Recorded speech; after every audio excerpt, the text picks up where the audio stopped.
ఈరోజు బిఆర్ అంబేద్కర్ గారి 135వ జయంతిని దేశవ్యాప్తంగా చాలా అద్భుతంగా మనం చేసుకుంటున్నాం.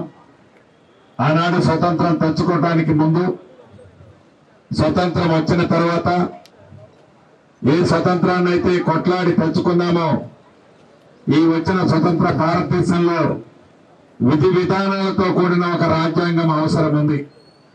సమ సమాజాన్ని నిర్మించాలంటే ఈ సమ సమాజాన్ని నిర్మించే దాంట్లో స్వతంత్రం రాకముందు ఉన్న వివక్షలు ఏవైతే దళితులు, గిరిజనులు, ఆదివాసులు, బీసీలు, ఇతరత్ర ఈ కుల వర్గీకరణతో వివక్ష ఉండేది, అదంతా రూపుమాపాలి అన్నా ఈ సమ సమాజాన్ని స్థాపనలో ఒక రాజ్యాంగాన్ని నిర్మించే దాంట్లో ఆర్నిషులు ప్రపంచంలో ఉండే అనేక దేశ రాజ్యాంగాలని క్షుణ్ణంగా పరిశీలించి చదివి అవగాహన చేసుకుని ఒక అద్భుతమైన భారతదేశ రాజ్యాంగాన్ని డాక్టర్ బిఆర్ అంబేద్కర్ గారు ఆనాడు నిర్మించడం జరిగింది.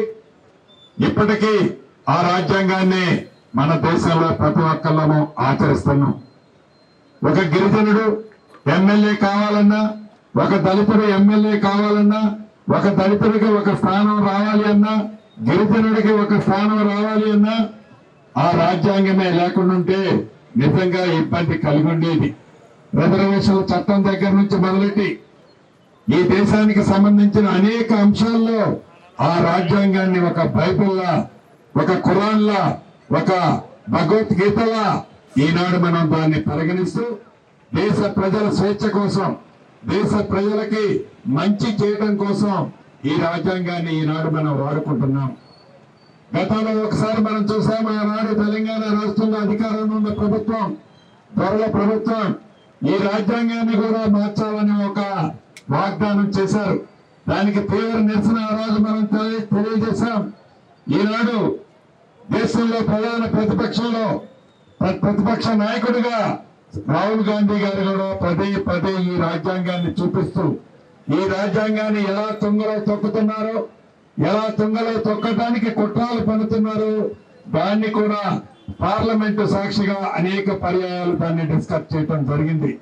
ఏది ఏమైనా డాక్టర్ బిఆర్ అంబేద్కర్ గారు 135వ జయంతిని అద్భుతంగా దేశంలోనే కాదు ప్రపంచంలోని అనేక దేశాలు ఆ మహానుభావుడిని గుర్తు పెట్టుకొని స్మరించుకుంటున్నాం.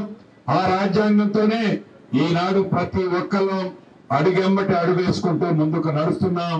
మరొక్కసారి వారి శ్రమకి, వారి కష్టాన్ని తప్పకుండా వారి జయంతి రోజు మనస్ఫూర్తిగా స్మరించుకుంటూ నా పక్షాన, రాష్ట్ర ప్రభుత్వ పక్షాన వారికి మరొక్కసారి మన మధ్య లేరు కాబట్టి నివాళులు అర్పించుకుంటూ 135వ జయంతి పురస్కరించుకొని వారిని మనస్ఫూర్తిగా స్మరించుకుందామని తెలుపుతూ మీ అందరి దగ్గర సెలవు తీసుకుంటున్నాం.